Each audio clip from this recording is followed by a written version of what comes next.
மண்டல சான்றோர் தர்ம பரிபாலன சபை என்ற அமைப்பினுடைய நிறுவன தலைவர் பச்சையப்பன் என்பவர் தான் இந்த வழக்கை தொடர்ந்திருக்காரு. அந்த வழக்குல என்ன தெரிவித்திருக்கிறார் என்றால், சிவப்பு மஞ்சள் சிவப்பு நிறத்துல தொண்டை மண்டல சான்றோர் தர்ம பரிபாலன சபை கொடி உருவாக்க திட்டமிடப்பட்டு தமிழக அரசு பதிவுத்துறையில் சபையின் வர்த்தக முத்திரையாக கடந்த 2023ஆம் ஆண்டு நவம்பர் மாதம் பதிவு செய்யப்பட்டு சான்றிதழ் பெறப்பட்டுள்ளதாக அந்த மனுவில் அவர் தெரிவித்திருக்கிறார். தொண்டை மண்டல சான்றோர் தர்ம பரிமாண சபை மட்டுமே இந்த வர்த்தக முத்திரை பயன்படுத்த உரிமை உள்ளது என்றும் வேறு எந்த நபர்களும் கொடியில் அனுமதியின்றி பயன்படுத்த முடியாது என்றும் அந்த மனுவில் தெரிவித்திருக்கிறார். அதனால் நடிகர் விஜயனுடைய தமிழக வெற்றி கழகத்தின் கொடியில பயன்படுத்த தடை விதிக்க வேண்டும் என்று அந்த மனுவில் அவர் கேட்டுக் கொண்டிருந்தார்.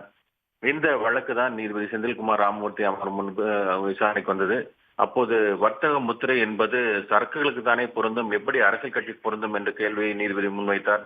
அதற்கு பதிலளித்த மனுதாரர் தரப்பு வழக்கறிஞர் ரமேஷ் கணபதி, வர்த்தக முத்திரை என்பது சரக்கு மட்டுமில்லாமல் சேவைக்கும் பொருந்தும் என்றும் தொண்டு நிறுவனங்கள் மற்றும் அறக்கட்டளைகளுக்கு வர்த்தக முத்திரை பொருந்தும் என்று விளக்கம் அளித்தார். இந்த வாதத்தை ஏற்றுக்கொண்ட நீதிபதி இந்த மனுவுக்கு 2 வாரங்கள் பதிலளிக்க வேண்டும் என்று உத்தரவிட்டு தமிழக வெற்றி கழகம் மற்றும் அதன் கட்சியின் தலைவர் விஜய்க்கு நோட்டீஸ் அனுப்ப உத்தரவிட்டிருக்கிறார்.